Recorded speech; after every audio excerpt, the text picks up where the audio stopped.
Ingeniería Emocional, el podcast de Edgar Aburto.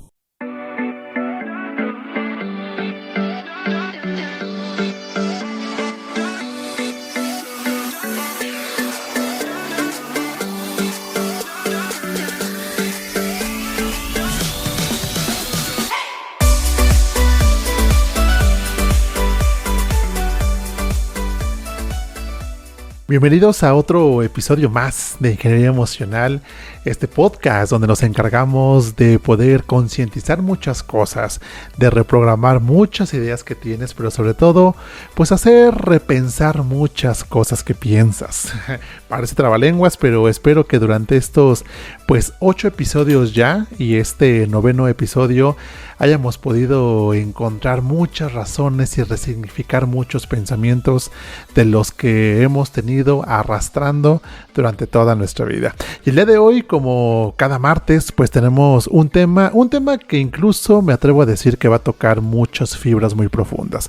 Hoy vamos a hablar del perdón y esto lo vamos a abordar desde no un discurso ni religioso, ni tampoco desde un discurso moral, sino qué dice la neurociencia, qué dice la ciencia como tal acerca del perdón, porque tenemos que entender mucho qué pasa en nuestro cerebro cuando perdonamos, ¿no? ¿Acaso cuando perdonamos el cerebro activa ciertas regiones? ¿Hay algún beneficio real por soltar ese rencor, por soltar ese resentimiento? Bueno, lo curioso es que aunque muchos pensamos que el perdón es para la otra persona, para la persona que nos hizo daño, y lo pongo entre comillas, la ciencia nos va a demostrar que quien más gana es la persona que perdona. Así que con esto iniciamos el episodio número 9 de Ingeniería Emocional. Bienvenidos.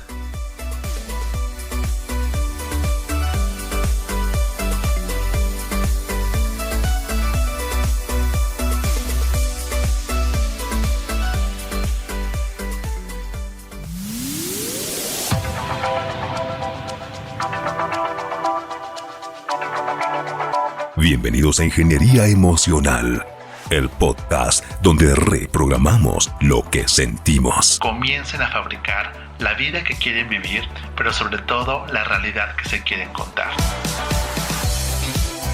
Depuramos las emociones y analizamos el código oculto de nuestra mente. El podcast. Acompaña a Edgar Aburto a explorar cómo los algoritmos de la psicología dan forma a la realidad emocional. Conéctate y reconfigura tu mundo emocional. Edgar Aburto, el podcast. El podcast.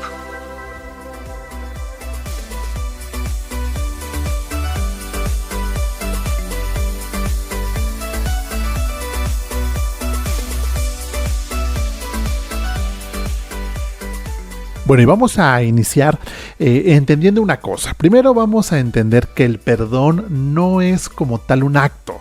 Es decir, no quiere decir que, voy a perdonar y eso sucede de este instante, de un instante a otro, o sucede de hoy para mañana. Lo primero que tenemos que entender es que el perdón es un acto, o sea, es una decisión. Y el primer paso para poder perdonar es decidir perdonar. Y para esto vamos a ocupar el tiempo necesario para poder lograr ese perdón. Hoy vamos a hablar específicamente de algunas técnicas que te van a poder ayudar para poder perdonar, pero sobre todo qué pasa en nuestra cabecita, qué pasa en nuestro cerebro cuando optamos por perdonar y algunas circunstancias, comportamientos o conductas que van a prohibir que el perdón llegue realmente a nuestras vidas. Ahora, vámonos específicamente, ¿no? ¿Qué pasa en nuestro cerebro? ¿Qué pasa? ¿Cuál es la explicación científica para que todo lo entendamos? A lo mejor les voy a dar muchos términos, a lo mejor nombres de personas que son difíciles de entender. No se concentren tanto en aprenderse los nombres de las partes del cerebro o de las personas que han hecho esas investigaciones. Yo se los doy como referencia, sin embargo, concéntrense en entender la idea como tal en general de qué es lo que pasa en nuestro cerebro, ¿no? Ahora, entendamos una parte bien fundamental. Cuando guardamos rencor o revivimos constantemente la ofensa o aquel daño, como tú lo definas, el cerebro va a activar algunas regiones que están asociadas con el dolor emocional. Y son prácticamente 3 regiones principales en nuestra cabecita, en nuestro cerebro, que se van a activar cada vez que revivimos esa circunstancia, que nos acordamos de lo que el tóxico, la tóxica, lo que el fulano, la fulana, lo que el compañero de trabajo, lo de que la señora esa que se atravesó en la calle nos hizo o nos dijo. Y son 3 cosas importantes, 3 áreas importantes dentro de nuestro cerebro. Uno es la amígdala, otro es la corteza cingulada anterior y la tercera es la ínsula. Insisto, ni se me preocupen por aprenderse esto. Bueno, ¿qué hace cada una? La amígdala es la que se encarga o es la relacionada con la respuesta de amenaza o de miedo, prácticamente la que procesa todas las emociones. Eso, así se llama la amígdala, que es una parte de nuestro cerebro que pues gestiona o procesa las emociones. La corteza cingulada es la que está implicada mucho en el dolor social, o sea, es decir, la que se activa cuando tenemos pues alguna problemática social y eso genera incomodidad. Bueno, la corteza cingulada se va a encargar de procesar ese dolor o de esa incomodidad. Y la ínsula que les mencionaba, esta pues no es más la chismosa, me gusta decirle, es la que va a registrar el malestar visceral y emocional también, o sea, es decir, es la que va a registrar el episodio, la que va a procesar, la que cuando tú te acuerdes de la circunstancia, lo va a registrar el cerebro y le va a decir a la amígdala: ¿qué crees? Que esta situación que pasó sigue enchilando, sigue doliendo y nos sigue incomodando. Entonces la amígdala dice: maldita sea, ahí te mando una dosis de enojo, de tristeza, de frustración, de angustia o de todas las emociones que necesites vivir con base a la experiencia que hayas tenido. Entonces el rencor como tal, o el coraje como tal, o aquella circunstancia que te haya pasado, que te hayan hecho, literalmente es una situación o es una cosa que va a estresar mucho a tu cerebro. Y la bronca del estrés no es tanto que lo tengas o que no lo tengas, o no importa qué tanta sea la dimensión. Lo que pasa con el cerebro es que lo va a mantener en un sistema de alerta constante y que pues de alguna manera esto va a liberar mucho cortisol, y la hormona del estrés pues evidentemente va a crecer y va a crecer y va a crecer, y entonces tú no la vas a pasar bien, ¿no? Podremos hablar de otras circunstancias del cerebro o qué otras áreas se van a afectar, pero para entenderlos todos, o para que nos entendamos todos más bien, es que pues nuestro cerebro va a estar en una alerta constante cada vez que se acuerde de aquella circunstancia. Por ejemplo, o sea, digamos, ponte a pensar ahorita en la persona, en alguna persona que te haya hecho algún daño, o la persona que te hirió, o la última persona que te hirió, si es que estos eventos te han acompañado últimamente. Bueno, si te detienes a pensar en ese momento, tu cuerpo reacciona. ¿Y cómo vamos a detectar esas reacciones? No es solamente estos procesos o estas áreas del cerebro que empiezan a activarse. Acuérdate de aquella situación que te hizo daño o te hizo sentir mal. Bueno, si se dan cuenta, llegan a haber ciertas reacciones en nuestro cuerpo que nos hacen darnos cuenta que seguimos bien enojados, bien enchilados, y que revivimos la situación como si acabara de suceder en este momento. Por ejemplo, pues a lo mejor aprietas los dientes, ¿no? Que es una forma de expresar ese coraje y maldita sea, ¿por qué no me defendí? ¿Por qué no le dije sus cosas? O incluso el corazón se empieza a acelerar, nos da un poquito de taquicardia. Esto realmente no es metafórico, realmente lo vivimos como si fuera real, una y otra vez, tantas veces sean necesarias. El cerebro no distingue entre el recuerdo y el presente. Acuérdense que les he comentado en episodios anteriores que al cerebro es bien fácil engañarlo. Tan sencillo como esta. Vamos a dar otro ejemplo que no sea una situación de coraje o de rencor. ¿Qué pasaría si acuérdense de la cosa o algo que les guste mucho? A lo mejor unas papitas con chile, un helado, una hamburguesita, una carnita asada con frijolitos, no sé. Lo que más les guste, y les prometo que se piensan o se pueden acordar ahorita de su platillo favorito o algo que traigan muchas ganas de comerse desde hace mucho tiempo, empiezan a salivar, ¿no? Entonces estamos como que Ay, sí, hasta pasamos saliva, ¿no? ¿Por qué? Porque el cerebro no sabe si es un podcast lo que estás escuchando, si es una imagen en tu cerebro nada más, si es una imagen en la televisión, es una pantalla o es un promocional en la calle. El cerebro no sabe si es real. El cerebro empezó a mandar mensajes a las glándulas salivales que empiecen a segregar saliva porque no sabe si es real o no, pero quizás un alimento llegue a tu lengua o a tu paladar, evidentemente, y entonces necesitamos la saliva para poder deglutir. Eso es lo que hace la mercadotecnia como tal. Por eso les digo que al cerebro es bien fácil engañarlo, porque la mercadotecnia trabaja con eso. Si se dan cuenta, pues estos comerciales de alguna refresquera o todos los comerciales de comida rápida, pues es ponerte ese producto así jugosito, la bebida con hielitos. ¿Por qué? Porque eso se nos antoja y entonces uno dice, ay, sí, se me antoja, y ahí vamos a la tienda, al centro comercial o al restaurante a comprar el producto, porque pues ya engañamos al cerebro y lo queremos hacer realidad. Bueno, esto pasa con la mercadotecnia y con la comida, pero ¿qué pasa con las situaciones desagradables? Cada vez que te acuerdas, las revives y el cerebro activa esas zonas del cerebro para que entonces pues tú tengas que acordarte y sentir circunstancias, emociones o sentir lo que tengas que sentir para revivir la situación. El cerebro no sabe si es un recuerdo o acaba de pasar en ese momento. Lo va a activar, va a mandar señales a tu cuerpo y entonces cada vez que te acuerdes, tú vas a revivir la situación como si la vivieras por primera vez, ¿ok?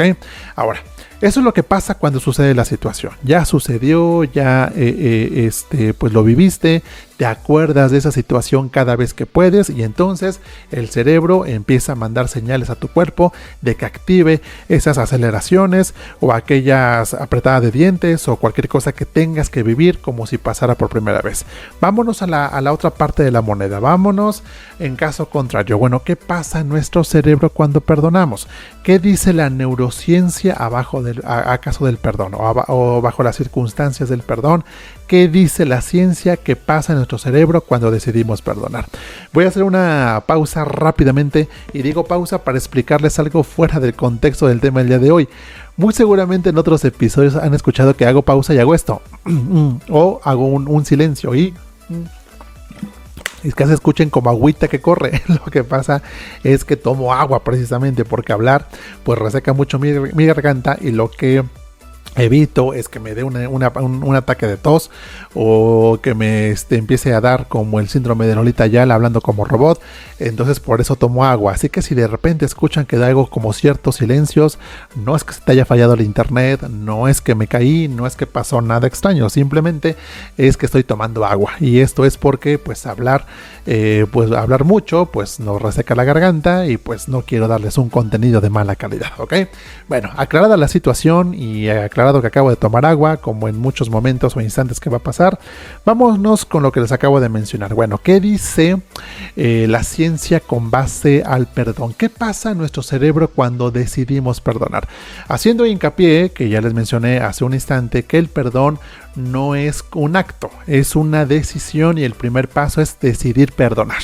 Ok, entonces como ya sabemos que es un proceso, bueno, ¿qué pasa cuando decidimos perdonar? Acá voy a mencionar a dos personitas, dos científicos, voy a mencionarlos así, pues solamente para que tengamos la base científica y para que veamos que esto es pues realmente algo que ya está fundamentado. Y hay dos doctores que hicieron este estudio. Uno es el doctor Giacomo Razzolatti y el otro es el doctor Frederick Luskin. Ambos hicieron muchos estudios de neuroimagen, es decir que pues tomaron como fotos, para que lo entendamos todos, del cerebro en personas que practicaban el perdón. Y ellos descubrieron que cuando una persona practica el perdón o decide llevar a cabo un proceso de perdonar, se activan igual 3 regiones importantes en nuestro cerebro. Una vez más hago la aclaración, se los voy a platicar para que ustedes lo encuentren en algún libro o lo busquen en Google y vean que no les estoy mintiendo. Pero no se preocupen por aprenderse las áreas. La primera es la corteza prefrontal, la segunda es la corteza orbitofrontal y el último es el cuerpo estriado. ¿Qué hace cada una? O sea, ¿qué hace nuestro cerebro cada ¿Qué hace cada área de nuestro cerebro? Pues la corteza prefrontal es la que se va a relacionar con la regulación emocional y la empatía. Se activa mucho la parte empática.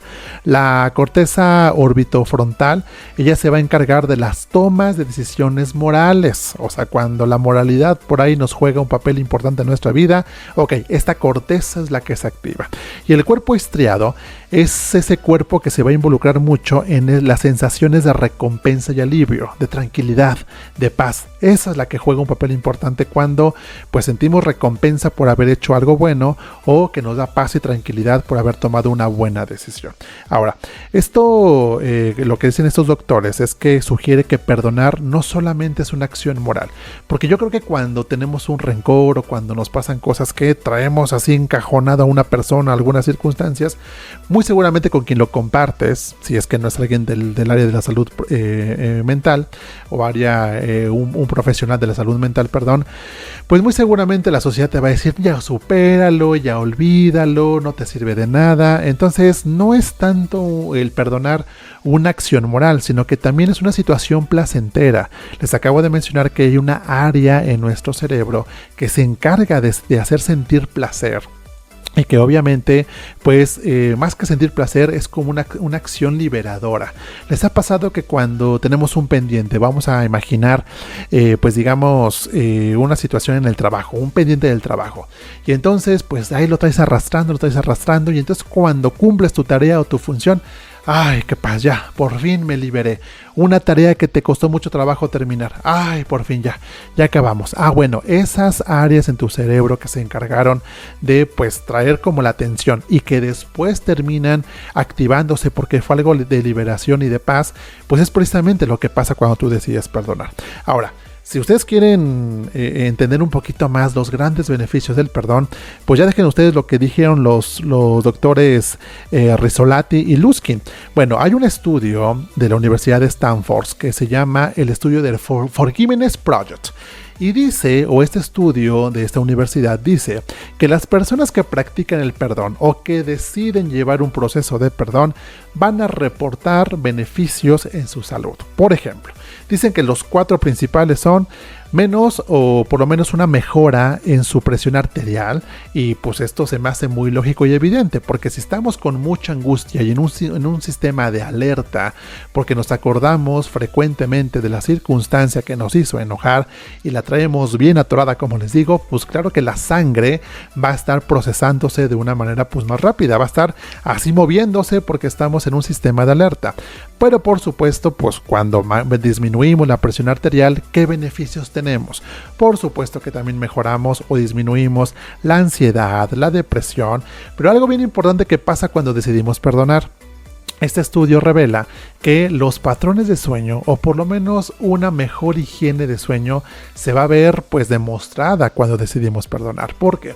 ¿A poco no? Cuando traes ese pendiente, ese coraje, ese entripado, como decimos en México, ¿a poco hasta te quita el sueño? O sea, ¿a poco no? Hasta ni duermes por estarte acordando de lo que pudiste hacer, de lo que tuviste que haber evitado, de las acciones que no hiciste para que no pasara esa situación, y entonces te roba mucho el sueño. El coraje, el enojo, el resentimiento te roba mucho el sueño, y pues a nivel general digamos que hay un bienestar emocional. Perdonar, más allá de ciertas áreas del cerebro que se activan y pues digamos que da mucho placer y alivio al cerebro, pues yo creo que a nivel general pues tiene un bienestar emocional, a nivel sueño, a nivel ansiedad, a nivel depresión, o como les mencionaba hace un instante, la presión arterial se va a ver mucho, se va a ver reducida por haber decidido perdonar a quien tengamos que perdonar. Voy a irme o a decirles algunos mitos sobre el perdón, porque creo que muchas veces el no decidir perdonar o no llevar a cabo un proceso de perdonar es porque si tenemos ciertas ideas que la misma sociedad ha generado, pero que la misma sociedad tampoco ha desmentido. Por ejemplo, muchas personas consideran que no hay que perdonar. No, es que no debes de perdonar. ¿Y por qué no debes de perdonar? Pues porque es como si justificaras lo que te hicieron. Caray, ¿dónde dice eso? Se dan cuenta que muchas veces como humanos nos generamos ciertas ideas que nadie dice, en ningún libro está escrito, pero que nos radicamos como si fueran ciertas, como si fueran ley, como la que las acabo de mencionar. Es que si tú perdonas es como si le justificaras lo que te hicieron. Y no, eso es un mito tal cual, porque el perdón no es una excusa, no es que le justifiques, no es que le aplaudas a la persona lo que te haya hecho algo, simplemente es que lo liberas, ya, lo sueltas. Mario Guerra, y le he dicho al señor Mario Guerra, que es un gran colega, un gran terapeuta, me encanta cómo define el perdón, porque él dice que el perdón es como decir, ok, me la debes, pero yo decido que no me la pagues, ok, es como si tomaras el control de la situación, ok, mira ya, ahí déjalo, lo hago o te libero, pero por mí, no tanto por justificarte y aplaudir tu acción, simplemente es que yo ya no puedo cargar en mis hombros pues todas las consecuencias de haber decidido algo que me hizo daño o que tus acciones me hayan hecho daño, ya no puedo continuar con ellas. Entonces te libero, voy a liberarte, ¿no? Otro mito del perdón es que, híjole, es que si perdono, ¿qué va a decir los demás? ¿O qué va a decir la persona que me hizo el daño? Que soy una persona débil. ¿Se dan cuenta? Otro mito que nadie, digamos, no está comprobado en ningún lado. En ningún libro, en ningún documento científico dice que el perdón es sinónimo de debilidad. Creo que en realidad el perdón requiere de mucha fortaleza emocional. Creo que es todo lo contrario a una palabra de debilidad. El perdón como tal requiere de mucha valentía para empezar un proceso de perdonar. Requiere mucha conciencia, mucha madurez emocional y sobre todo ponernos como prioridad, porque el perdón, más allá de ser una persona débil, es darnos la importancia suficiente para tener una vida plena y que no estemos arraigados o estemos como sujetos a que lo que nos haya hecho alguien más va a definir cómo nos sentimos día con día. Y otro mito como tal, otro mito del perdón, yo creo que es que debemos de reconciliarnos con la persona para poder perdonar. Es que, híjole, tengo que perdonar, pero pues si la persona que te hizo el daño fue una persona que te fue infiel, ¿a poco me tengo que reconciliar con la persona para perdonarlo? No nos hagamos bolas. Es mucho más sencillo de lo que parece. ¿A qué me refiero? A que perdonar no necesariamente tiene que retomarse el vínculo con la persona, sino es simplemente soltar la carga emocional. Hay muchas personas que están reconciliados. Vamos a tomar como ejemplo pues digamos a una pareja que pues se separaron o están enojados porque fueron infieles o uno de los protagonistas fue infiel. Muchas veces se reconcilian las personas, o la pareja se reconcilia, pero no se perdonan. Y es entonces cuando la maestra Gaby Pérez Islas decía algo muy cierto acerca de esto, que a veces el amor no fue suficiente para reconciliarse, pero el coraje o el odio sí. Y a veces deciden estar juntos, no tanto porque se amen demasiado, sino porque quieren vengarse uno del otro, o porque la otra persona o la contraparte quiere hacer de las suyas para tomar venganza de lo que le hizo la otra persona. Y la verdad que sería una gran pérdida de tiempo. Si alguien por acá me escucha y tiene esa idea de que sigo con la persona, no lo he perdonado o no la he perdonado, pero porque ahora va la mía, creo que es como tomarse un veneno con la intención de que la otra persona se muera. No vas a lograr nada. Y hay personas que no se reconcilian, que no continúan juntos, pero que sí se perdonaron, pero que evidentemente perdonarse, el mejor acto de humildad y de fortaleza hacia sí mismos es separarse de la persona. Porque pues lo que hizo ya me di cuenta que no era lo que yo buscaba, que finalmente tomo mi proceso de poder perdonar, pero que pues simplemente lo suelto y que me di cuenta que esta persona ya no suma a mi vida y que pues es muchísimo mejor estar separados que estar juntos. Entonces, hay perdones con reconciliación, hay perdones sin reconciliación. No necesitas reconciliarte con la persona para poder perdonar. Y esto lo podemos ver no solamente en temas de pareja, me refiero a que también podemos perdonar a alguien que ya no esté en nuestra vida. Por ejemplo, cuando trabajamos con personas en duelo, pues a lo mejor el difunto también hizo cosas que pues no fueron las mejores. Y esto pasa mucho y lo hago o lo platiqué en el episodio de las etapas del duelo. y también cuando hablamos del tema de las mamás, que muchas veces al difunto lo santificamos demasiado, es decir, lo ponemos literal a veces en un pedestal o lo tenemos en un altar y decimos, oh por Dios, todo lo que haya hecho el difunto fue para bien, o todo lo que hizo el difunto fue bueno. Por ahí dicen que no hay muerto malo. Y sí, efectivamente, cuando alguien fallece nos acordamos la mayoría de las veces de las cosas buenas que hizo. Sin embargo, tenemos que darnos cuenta que la persona que se murió era una persona, por lo cual también la regó, también se equivocó y también hizo cosas no tan buenas. Por lo cual, por eso les pido siempre que me bajen de los altares a los difuntos porque no son santos. Porque si entonces tenemos al difunto como santo, cualquier cosa que me acuerde que haya salido mal va a ser tu culpa, porque un santo no se equivoca y tampoco es la idea de los difuntos. Hay que entender que las personas que fallecen pues también se equivocan, por lo cual también podemos perdonarlas. Pero a diferencia de una pareja que fue infiel, el difunto ya no lo vamos a poder tener físicamente, por lo cual pues podemos pues hacer muchos actos de perdón aunque la persona ya no esté físicamente con nosotros. O incluso si una pareja te fue infiel y te aplicó el famoso ghosting, es decir, que se fue y ya ni siquiera adiós te dijo, también podemos aplicar el perdón aunque ya no tengamos físicamente a la persona.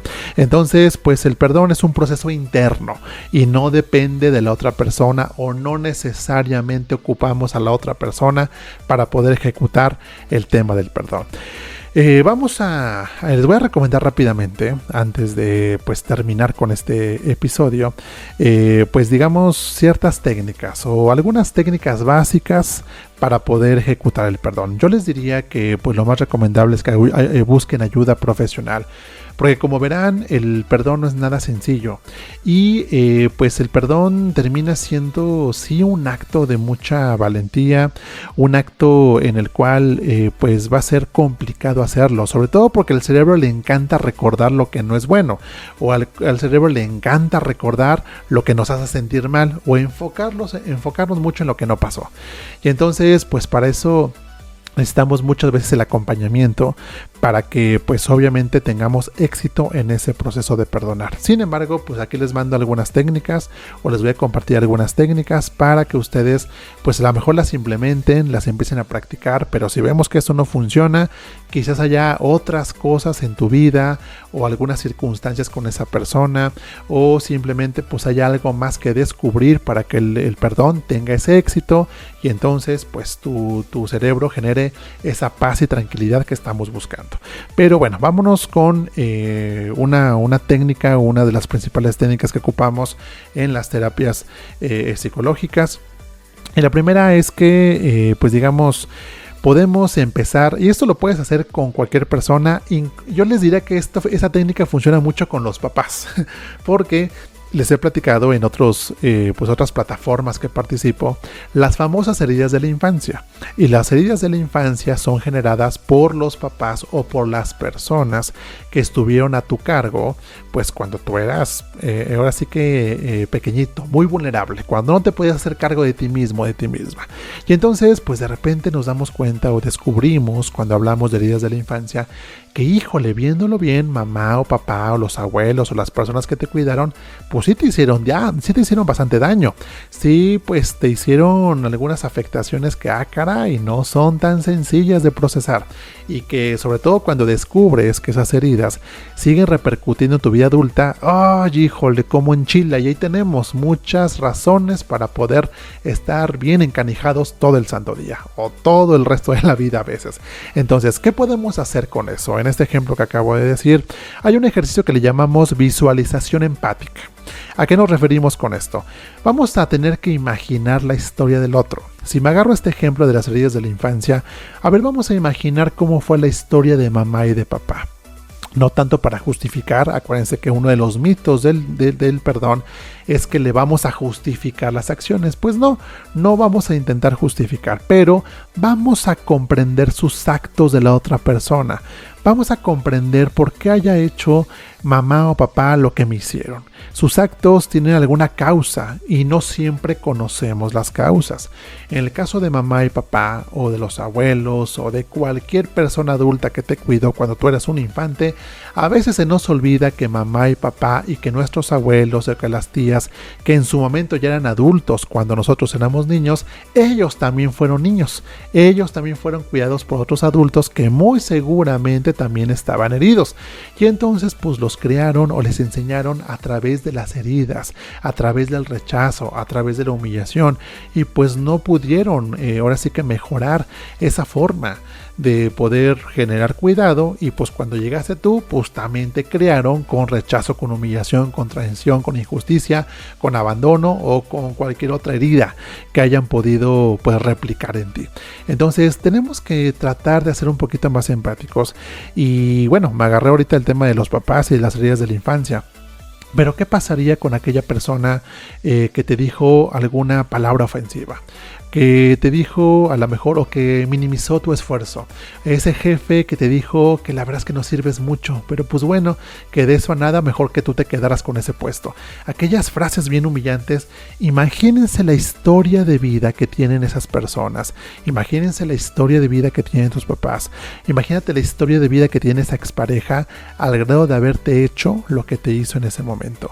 No quiero decir que lo justifiquemos, y soy muy repetitivo en esa parte, sino simplemente que empaticemos y podamos imaginar, aunque no tengamos la certeza de que así haya sido, la historia de vida que se ha cargado esa persona para poder pues haberte hecho lo que te hizo sin haber pensado que eso te podía haber hecho daño.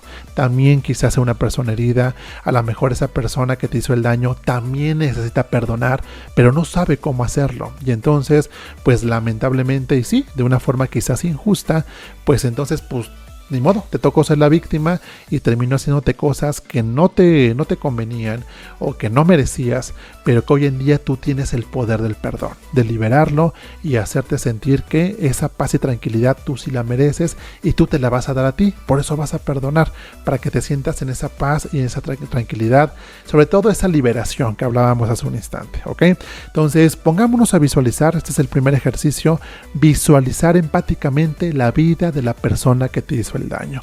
Muy seguramente, si ya conoces parte de su existencia, de su historia, podrá ser más sencillo entender por qué razón te hizo lo que te hizo. Y si no, pues simplemente trata de empatizar mucho a nivel general lo que te haya hecho o las razones por las cuales te haya hecho.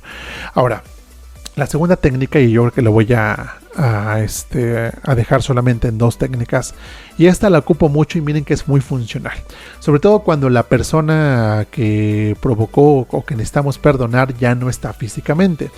Lo ejemplificaba hace un instante también, personas que hayan fallecido o personas que dejaste de ver porque pues por alguna razón ya no quisieron estar contigo, y es las famosas cartas. ¿Por qué las cartas son buenísimas para perdonar? Porque cuando tú escribes se activa mucho el inconsciente. Hay mucha información que tienes consciente, pero hay otra información que tienes de forma inconsciente. Cuando tú escribes se activan todos aquellos recuerdos, anécdotas o experiencias que pues viviste, que están almacenadas en la cabecita, pero que no las tienes no las tienes tan presentes. Entonces vamos a redactar una carta quizás a esa persona, a ese tóxico, a ese ex, a esa expareja, a ese jefe, a esa mamá, a ese papá, y quizás en esa cartita redacta todo lo que le quieras decir. Luego tú decides si la destruyes o la guardas. El objetivo es liberar, y quizás de alguna manera comunicar lo que no puedes decirle de frente a la persona. El plus que yo hago con mis pacientes es que esas cartas o esa carta que tú escribas, pues en algún lugar que sea abierto, por favor, no la vayas a estar dentro de tu casa. Quemes esa cartita y ese humito que sale de la carta lo visualices como tu canal de comunicación. Es decir, si la persona ya falleció, visualiza ese canal ese humito como un canal de comunicación que va a llegar y le va a comunicar todo lo que escribes en tu cartita hasta donde tú creas que esté esa persona. Y una vez más llego con la información que dije al principio de este episodio, que en algún momento al cerebro es bien fácil engañarlo. El cerebro necesita comunicar, expresar y desahogar lo que tiene atorado. Ese un mito que tú estás viendo, cuando tú lo ves como un canal de comunicación, el cerebro lo va a ver como una liberación de información que necesitaba expresar. Con eso se va a sentir expresado y entonces, ya, por fin expresé lo que necesitaba expresar. Entonces, si no quieres escribir la carta, pues lo que te menciono o lo que te recomiendo es hacer una visualización empática de la vida que haya tenido esa persona, no para justificar, sino para entender. Y si no, escribamos una cartita para que a través de esa carta engañemos a nuestro cerebro de que vamos a comunicar, expresar. Es más, en esa carta tú puedes poner las maldiciones, las groserías y todo lo que le quieras poner. Solamente vas a saber tú el contenido, así que no te limites, escribe todo lo que tengas que escribir para que cuando el humito salga y veas cómo se va dispersando en el aire, con eso liberes todo aquello que traías pendiente. Ahora, vámonos a entender otra cosa. Vamos a entender en qué momento quizás no podamos perdonar. Y esto va a pasar porque, pues ahorita estoy hablando de cosas a lo mejor, no quiero decir que no importen mucho, sino que cosas que a lo mejor son más fáciles de procesar. O bueno, yo creo que el término correcto sería menos complicadas de procesar, pero yo creo que en algún momento quizás no podamos perdonar. Y digamos que no podamos perdonar aún. ¿Y a qué me refiero? A situaciones que hayan generado muchos conceptos o muchas circunstancias quizás de corte traumático. Pues digamos que no todas las circunstancias que pasen vamos a estar listos para poder perdonar. Así que quizás a lo mejor lo que te invito ahorita es que aquella situación que te haya o que te genere esa incomodidad, ese momento que te da el entripado o que te genera mucho coraje hacia alguien más, date cuenta si es el momento de perdonar. Y si no es el momento de perdonar, también está bien, O sea, no tiene que ser ya ahorita el instante para poder perdonar. Porque en algunos casos, las acciones que te hayan hecho, quizás sí te haya generado alguna situación traumática de forma profunda. Y entonces aquí sí te recomiendo que vayamos a un proceso de acompañamiento a nivel profesional, ¿ok? La recomendación es que quizás una persona, una psicoterapia de corte cognitivo-conductual muy seguramente te sea muy funcional.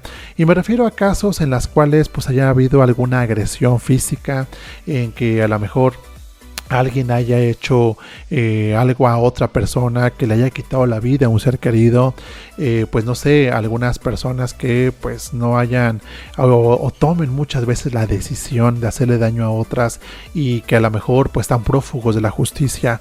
Y bueno, muchas cosas, a lo mejor personas que iban manejando de forma irresponsable y eso provocó que algún ser querido pues de alguna manera haya perdido la vida.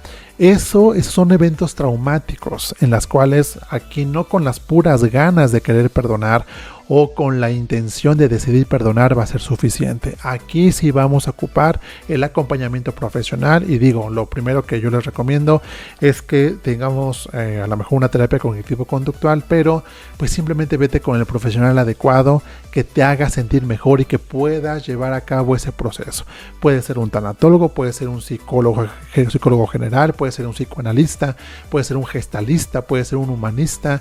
No importa quién sea, el chiste es que sea un profesional que te ayude y tú te sientas cómodo, cómoda para poder liberar este evento traumático. Y esto, el acompañamiento profesional, no es que lo vaya a hacer fácil, insisto, va a ser de una forma menos complicada, ¿ok?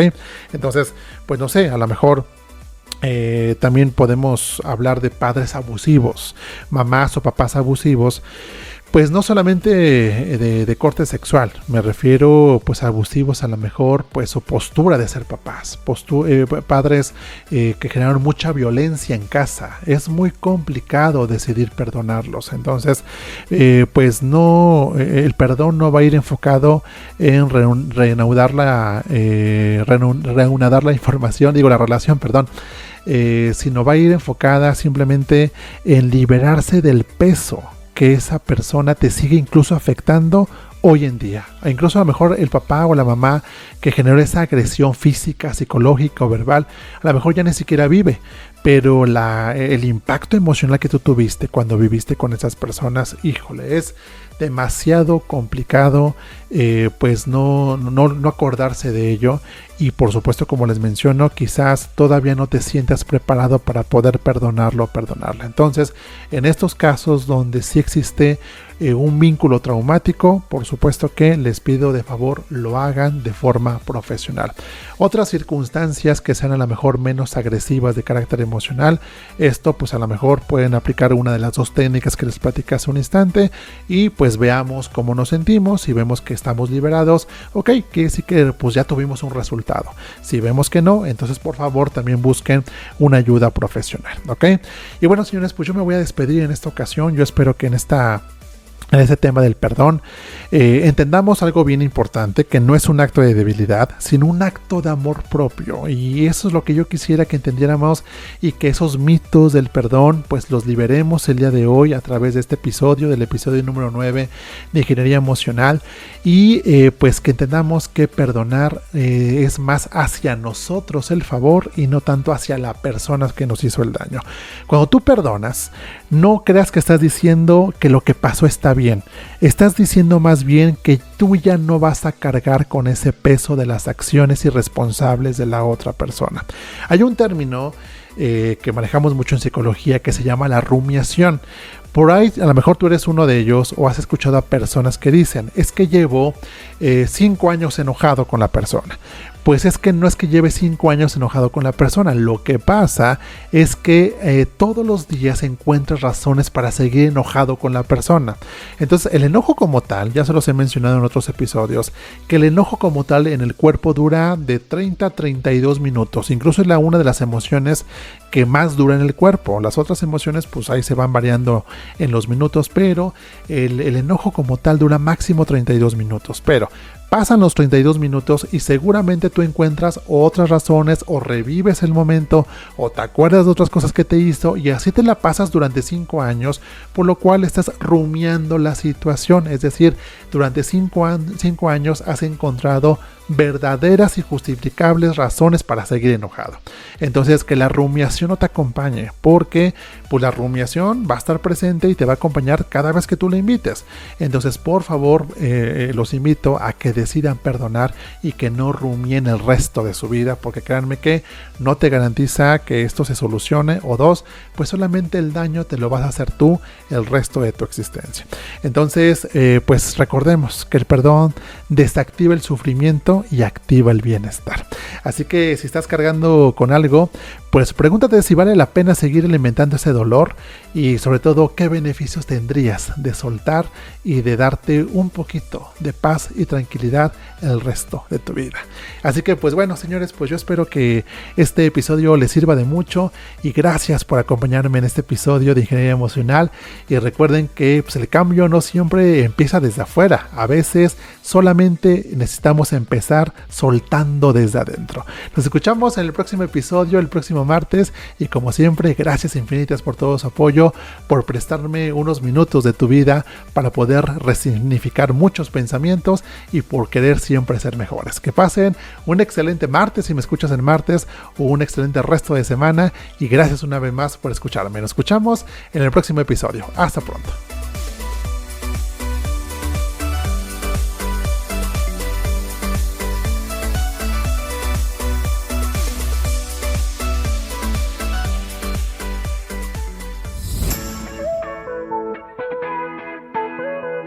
Esto fue un episodio de Ingeniería Emocional, el podcast de Edgar Aburto.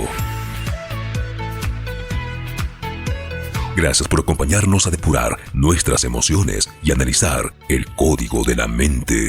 Nos reconectamos en el próximo episodio, el podcast. Esto fue Ingeniería Emocional.